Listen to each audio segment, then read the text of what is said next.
this video, we're going to go over categorizing records when writing queries in SQL. Specifically, we're going to look at the group by clause, which is going to group results based on some kind of function. So for example, if I wanted to see the total number of customers in each state, the state column is going to have multiple rows. But how do I combine all the rows that are going to be the same state?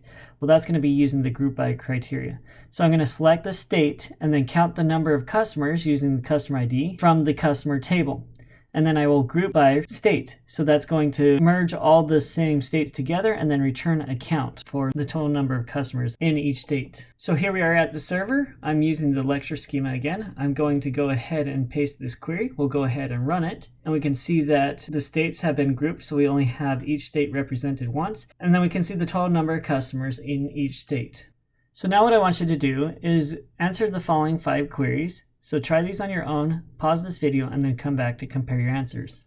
All right, welcome back. I've gone ahead and copied and commented out each one of the questions for each of these queries. So let's start with this first one that asks us to show the total number of employees that have each skill. So in order to do this, I need to look at my ERD, and I see that we have employees and skills represented in the employee skill table. So let's go ahead and just use that table. So select, and I want to see the total number of employees. So that is going to be a count, and the field that represents the employees is the employee ID. So I'm going to go ahead and count the employee ID and then have each skill. So each skill implies that I want to represent each one of these individually, so I'm not going to use any aggregate functions. Then this is going to come from the employee skill table, and then we're going to group by the column that is not aggregated. And by aggregated, we mean count, max, min, average, sum, etc. So we're going to group by skill ID. I'll go ahead and run this.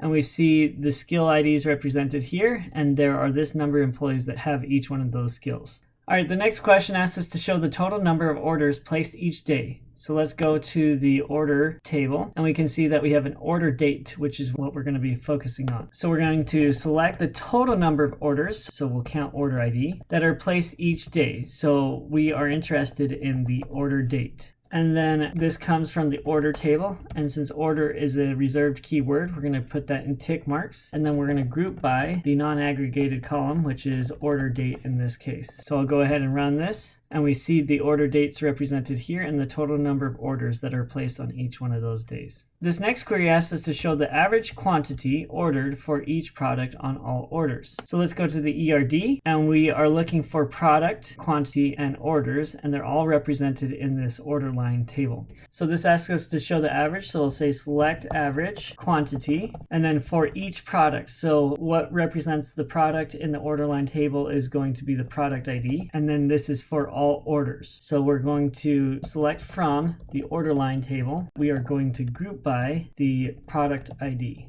And we'll go ahead and run this, and we see all the products, and we see the average quantity of all those products across all the different orders. This next question asks us to show the total quantity of each product that has been ordered. So let's go back to our ERD.